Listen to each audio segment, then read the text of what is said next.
Yo, what's up guys? It's me, Chef Nel Sasson, and today I'm going to be making some pizza, but I'm going to be using cauliflower crust to make it. This recipe includes Parmesan cheese, mozzarella cheese, spinach, kale, 1 egg, salt, garlic and garlic powder, black pepper, sliced mushrooms, truvia, diced tomatoes, oregano leaves, and dried basil. First, get 1 medium head of cauliflower and karate chop it. Put it in a bowl and microwave it for 6 to 7 minutes. Once you've taken it out the microwave, let it cool slightly, then place the cooked cauliflower in a clean kitchen towel or cheesecloth and squeeze as much moisture as possible. We want the crust to be nice and crispy.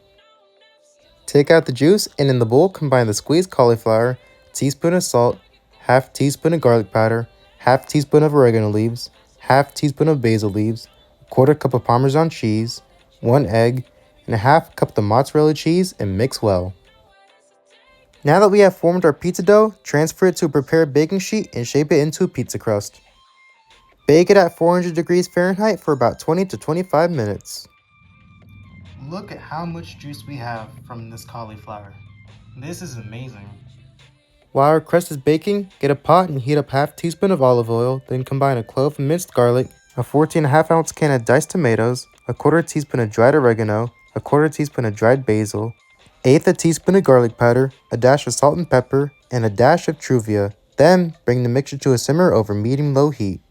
And once it's simmering, reduce the heat to low and cook for about 15 to 20 minutes. While our sauce is cooking, chop up a cup of kale and spinach, then in a pot heat up a tablespoon of olive oil, then add in 7 ounces of sliced mushrooms, then cook them for about 6 to 7 minutes. Once the mushrooms are cooked, add in our kale and spinach and cook until wilted. This will take about 3 to 5 minutes. Alright, it's time to assemble the pizza. Spread the pizza sauce evenly over the crust, sprinkle half a cup of the mozzarella cheese, top with the mushroom, kale, and spinach mixture, and more cheese on top. Then return the pizza to the oven and bake for about 15 to 20 minutes. Ooh, I got a good feeling about this. It's already looking good. Alright guys, the pizza is done. I'm gonna try it now and I won't cap. Oh my goodness.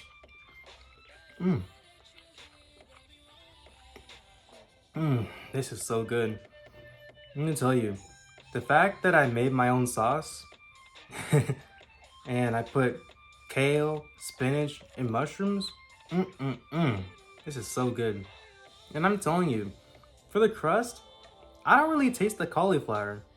But hey, I guess if you want to stay off carbs, this is it right here. And the one thing is that about the crust, like, it just tastes like flatbread. Like, whenever you get like flat pizza or something like that, that's pretty much what it tastes like. And I'm gonna tell you, if I gave somebody this, there's no way that they're gonna know that there's cauliflower in this. No way. But hey, this is a good vegetarian pizza right here.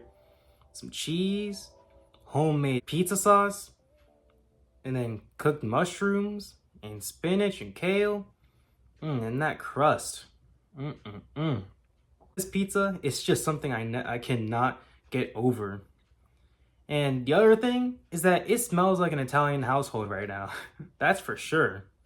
But hey, now I know, if I just want to stay off carbs, but I want to eat pizza, I could just make the cauliflower crust.